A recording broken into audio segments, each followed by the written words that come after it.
All right, we're back here on SportsLine talking some racing tonight as we get set for the 32nd annual All-American 400 coming up this weekend, Saturday and Sunday at Nashville Fairgrounds Speedway. Tony Formosa is our guest tonight on the program, kind enough to join us as he so often does ahead of race day.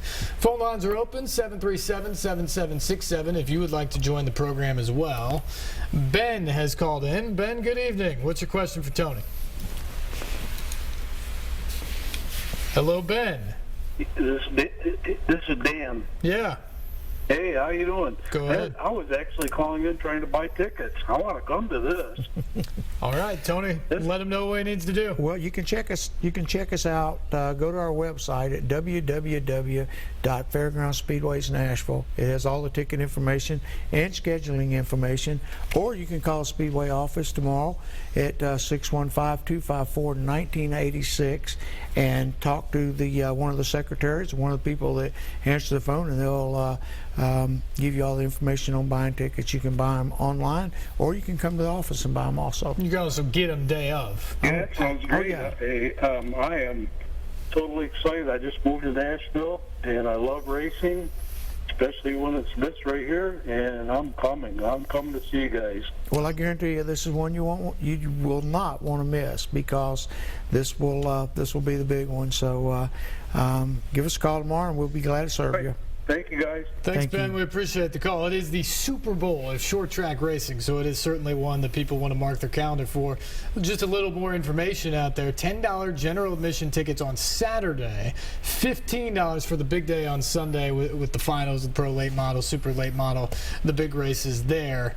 But if you do the 2-day general admission pass, you can get it for $20. So what a great deal that is. And did I hear you say earlier off the air that this is the same price that you could have gotten in for way back in 1969 or something, in the days of the Southern 300? In 1969, 1970, 71, 72, 73, before the All-American started, this race went back to the Southern 300 and the Southern 400. The ticket prices were $15. So it's the exact same price. They didn't have but one day of racing back then. They only did the race on Sunday. This is 2 days of racing for the same price. So you can see all the local action. We have 8 local divisions too that will compete on Saturday. So it's going to be an entire action-packed weekend of stock car racing at its best. It's going to be non-stop over there. A lot of vroom over at the Speedway. 1981 was the first year of the All-American 400. This is the 32nd edition. As someone who's been around the Speedway all your life, really, can you tell us the story of the genesis of the first one? How did they go from running the Southern 300 and the Southern 400 to making this the event that it is in the All-American 400?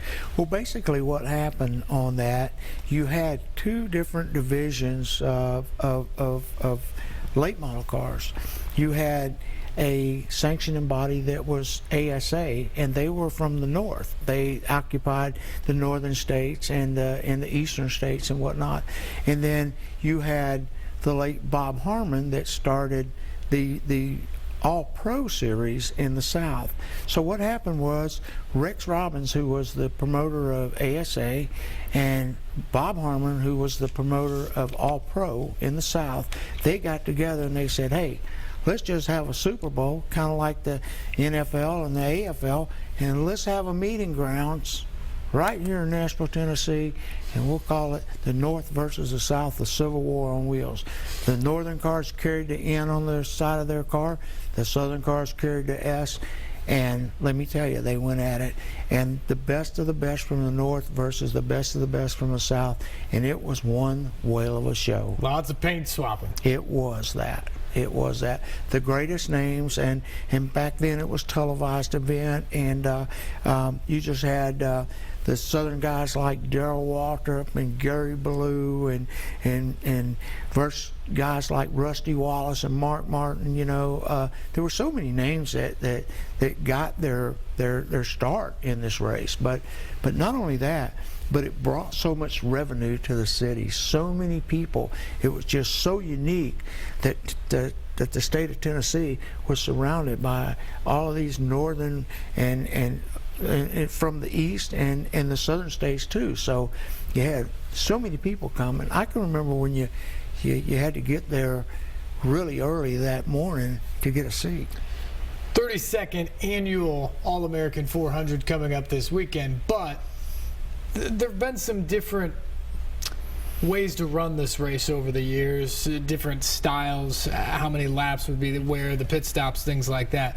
You guys are making a big deal about this is the return to the original or the hype of this event.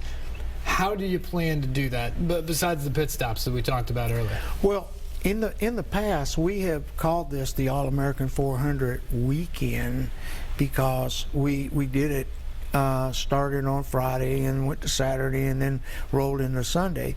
And basically what we did, we tried it a few years with the pro late models running 100 laps and then the super late models running 300 laps.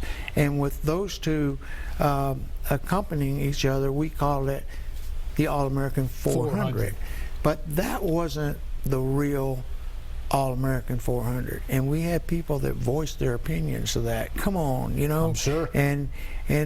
So we had even tried it with 25-lap sportsman race and 50-lap pure stock race and the front runner race, and we added all these laps together, and we said, you know, this is over 400 laps. This is 600, 700 laps of racing, and it just wasn't the same. So I've been wanting to do this for a long time. I've just been trying different scenarios and whatnot. I try to stay within what is affordable nowadays for people. It costs so much to race on this level, and we feel like if the more affordable we make it, the more fans will come and the more people will come, and it's working out really well. So I'm sure it's going to take 2, maybe 3 years for this event to mature back to where it originally came from, but we're off to a great start, you know, and some of the names and the states that these people are from are really phenomenal. It's going to be a great race. Well, I'm excited. We've talked many times on this program about the health of the track, and when you took it over as promoter 5-6 years ago, there were real questions about whether the track would even stay open and be a viable option here in Nashville. Obviously, it's growing. The interest is there. The money's coming back. The car counts are going up. And this, I think, shows the latest example of that the All-American 400 is getting back to its roots and what it once was. Exactly. And you look at the names that are involved as marketing partners with us. Big Machine Records, Scott Borchetta, the Tennessee Lottery, Coca-Cola, Freeman and Webb Company, and just, you know, how much bigger can you get than that right there? So we have a lot of support from a lot of people. We have a lot of great marketing partners, and they're showing interest in contributing and helping us. And the city is showing support. The mayor is showing support, and I think that's where we need to be. So we're right there where we need to be. All we need now is a longer lease where we can start doing much more improvements and having investors come in and signing long-term deals and whatnot. And hopefully it's going to come to that. Hopefully it will come to that. And what is the status on that? Because that's something I know I'm always interested in. A lot of racing fans out there are always interested on that because it has been a struggle to get the long-term lease to really do everything that you want. But meanwhile, you're showing all the improvements. You're showing the higher car counts. You're bringing in more fans all the time. So what is the current status when it comes to the lease and what you're trying to do at the Well, the current status is they've already granted me an extension on my lease for 2017. So we know we're coming back next year. Before that, my lease expired in December the 31st of 2016. So we know we're going to be here next year, and basically they are showing a lot of interest. You know, the mayor is going to put a lot of money in the entire fairground. So that's a gigantic step forward in our eyes, and we have something to look forward to now. And hopefully we can keep doing the best we can do. That's all we can do. I think we're going to get there. I really feel like we're going to get there. A lot of places are struggling really hard to survive in the sport stock car racing. It's no big secret. People can see it on TV. People can see it here and see it there. I feel like that the economy plays a big part of that. Sure. I feel like that us just racing, once or twice a month gives people can build up not only a cabin fever, but it gives the racers an opportunity to put their paychecks together, more time to prepare their cars. It makes the competition level better. You have more drivers there. You have more people looking at you. The bigger it is, the better it is. So I think we stand a great chance of being around for a long time. Drivers keep wanting to come back. Fans keep wanting to come back. Car count attendance goes up. That is always good for the Fairgrounds Speedway, no question about it. 737-7767 is the number if you'd like to jump in on the conversation tonight. John is on line one. Good evening, John. Hello, John. Hello? Yeah, go ahead. You're on live. Well, I want to tell Tony how much I appreciate him standing up for the Nashville Raceway, because it's been there for years and years.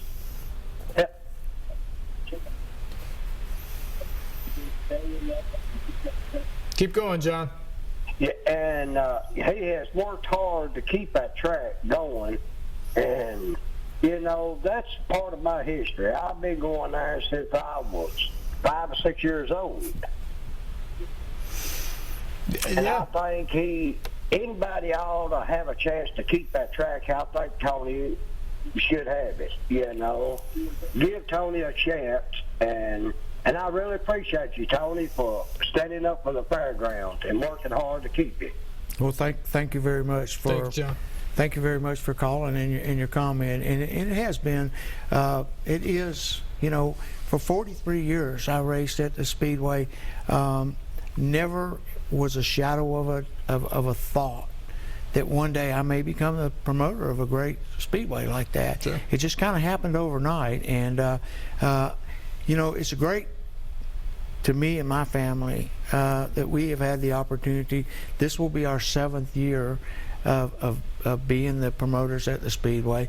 Outside of Mr. Donahoe, the original promoter that started the Fairground Speedways, that makes me second to him. Second So longest tenure. that's Wow. a feather in our cap that we've been able to stay there, and it has been hard work. It's been very hard work, and one reason that I feel like we've done so well, it is our true love, it is our true passion, and I've been coming to the Speedway since I was 5 years old. The first asphalt race that was held there was in 1958.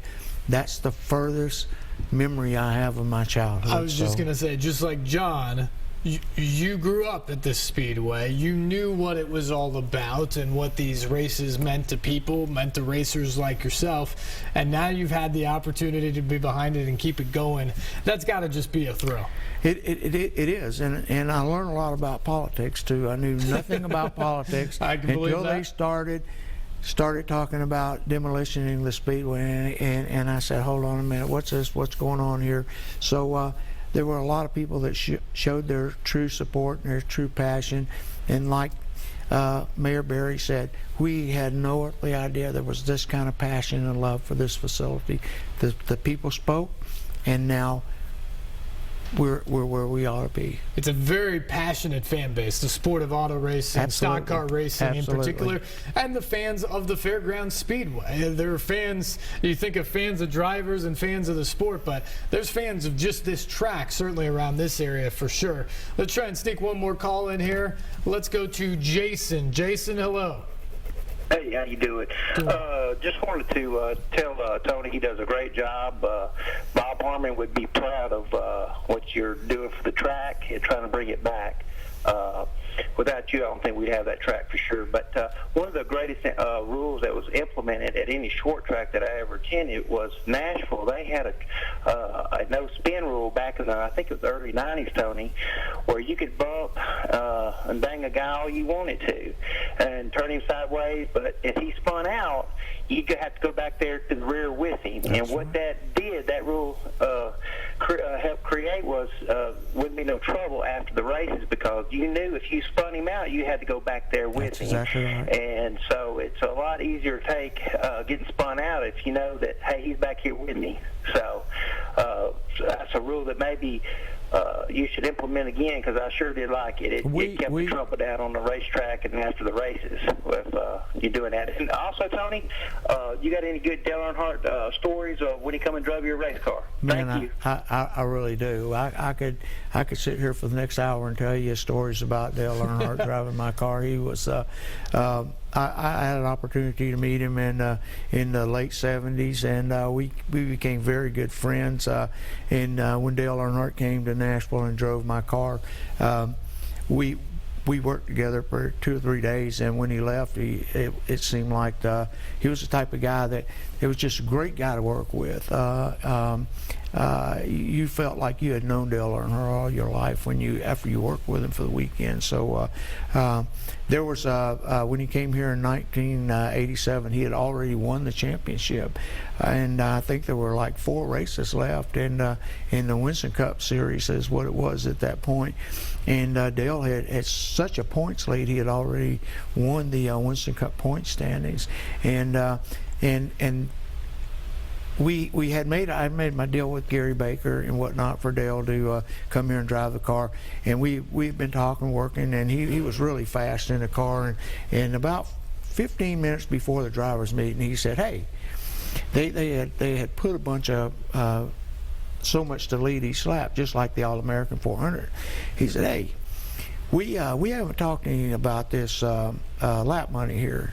What are you going to cut me in on that?" And I said, "I don't know. What do you think's fair?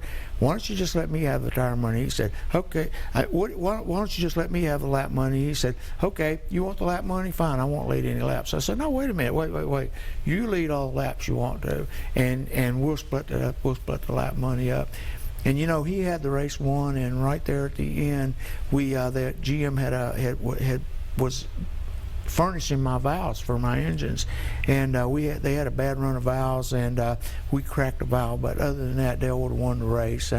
Finished the race on 7 cylinders, so we had a blast. He was a blast to work with. Just a great guy. Great guy. I can believe that. And about Jason's other question, the no spin rule.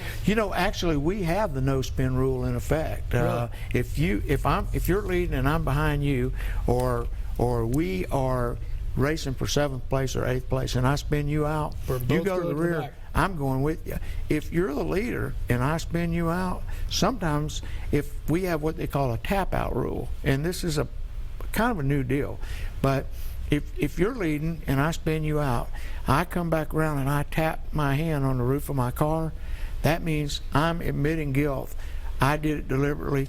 Give you your position back, and I go to the rear by myself. And that's also a great rule. It shows the sportsmanship, because sometimes another driver will just run in there too hard, or get bumped by somebody else, or just run in there too hard and get against you and spin you out. And when you takes the blame, we see a lot of that. It's called a tap out rule. So we don't have that in our super late model racing.